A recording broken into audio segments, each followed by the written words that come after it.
Senhor Silvinei, no dia 8 de janeiro, onde ocorreram os atos da Praça dos Três Poderes, nessa data específica, o senhor ocupava algum cargo público? Não ocupava. Eu estava aposentado e era a véspera do meu aniversário. O senhor consegue nos informar, senhor Silvinei, quando o senhor foi exonerado do último cargo público ocupado?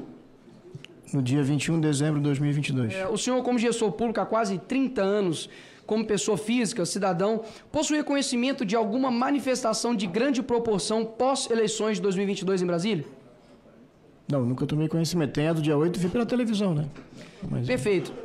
Senhor Vasco, somente com essas perguntas, a gente sepulta toda a narrativa de que o senhor fez parte de um plano inicial de um possível golpe factoide com relação ao dia 8. Inclusive, a sua vinda aqui nada mais foi do que uma tentativa frustrada daqueles que gostariam de levantar uma narrativa para poder colar isso. Só que realmente o tiro saiu completamente pela culatra.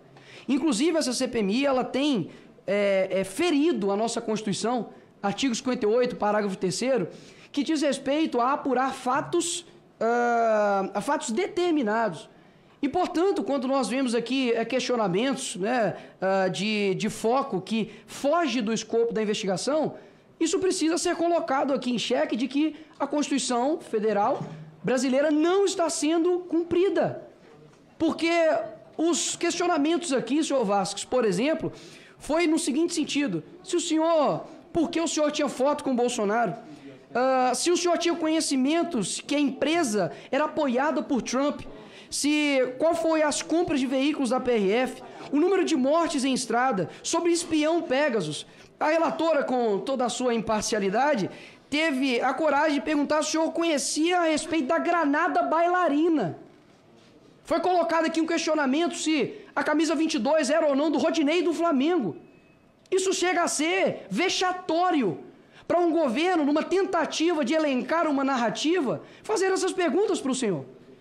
Quando nós olhamos aqui, os outros senadores anteriormente colocaram a respeito aqui de outros demais temas, como, por exemplo, a escolha do PRF, do diretor, e a sua imparcialidade e a sua proximidade, né, ou não com o presidente Bolsonaro.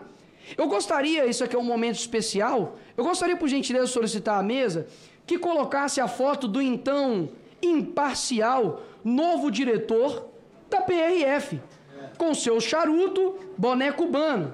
Pode passar, por gentileza, para a próxima foto, que todos gostariam de ver, onde ele está com sua toda imparcialidade, com a foto do atual ministro da Justiça.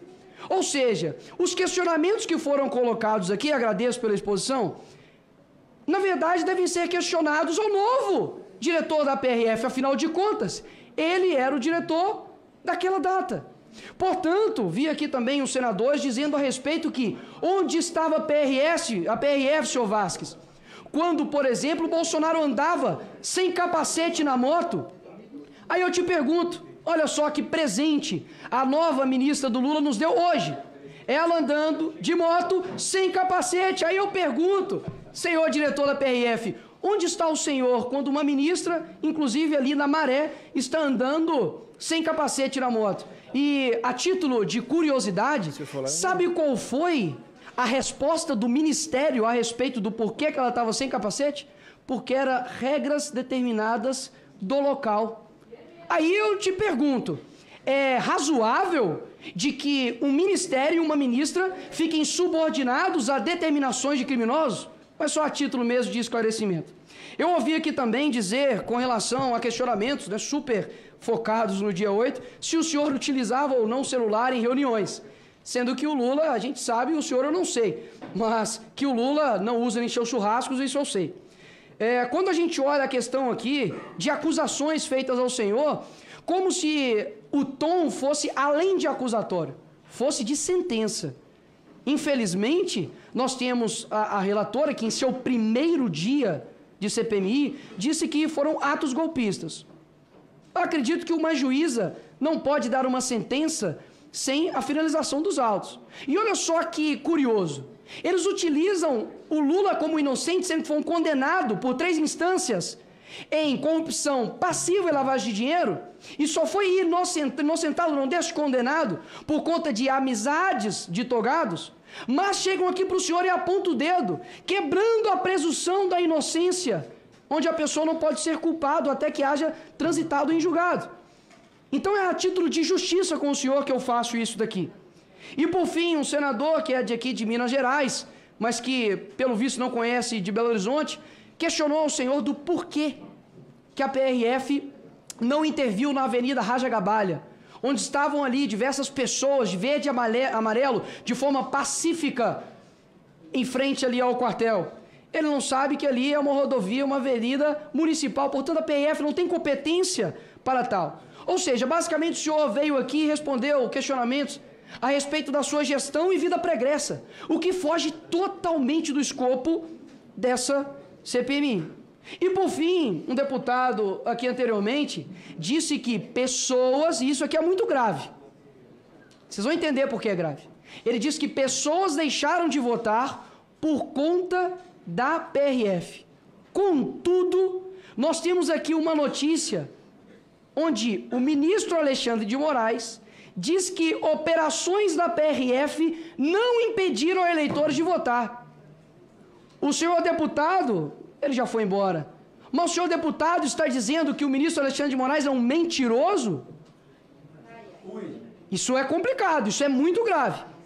E por fim, presidente, no começo aqui foi feita uma questão de ordem para poder retirar 2 membros dessa CPMI, André Fernandes, senador Marcos Duval. E eu gostaria aqui de perguntar à senadora Elisiane se a senhora assinou a abertura da CPMI. Não. Senador Randolph, o senhor também assinou? Não. Jandira Fegali também assinou? Não. Pessoas que não assinaram a abertura dessa CPMI, que inclusive trabalharam contra a abertura dessa CPMI, estão requerindo a retirada de deputados e senadores que fizeram de tudo para que fosse investigado. Tomem vergonha na cara. Assim, com todo o respeito, tomem vergonha. Até mesmo porque foram levantados aqui narrativas por deputados e senadores dizendo que foi uma conspiração para poder virar os resultados das eleições horas. Com 20, 30 anos vai se mudar eleição presidencial. Quem cai nisso? Ou seja, essa CPMI, se não tiver o escopo, a Constituição Federal como norte, a gente realmente não tem um porquê investigar. Afinal de contas, eu posso chamar aqui um depoente e perguntar a respeito se ele conhece granada bailarina. Essas são minhas considerações. Por fim, parabéns pela postura, parabéns por esclarecer e deixar bem claro que hoje não se passou de nada mais do que narrativas frustradas da esquerda. Obrigado, presidente.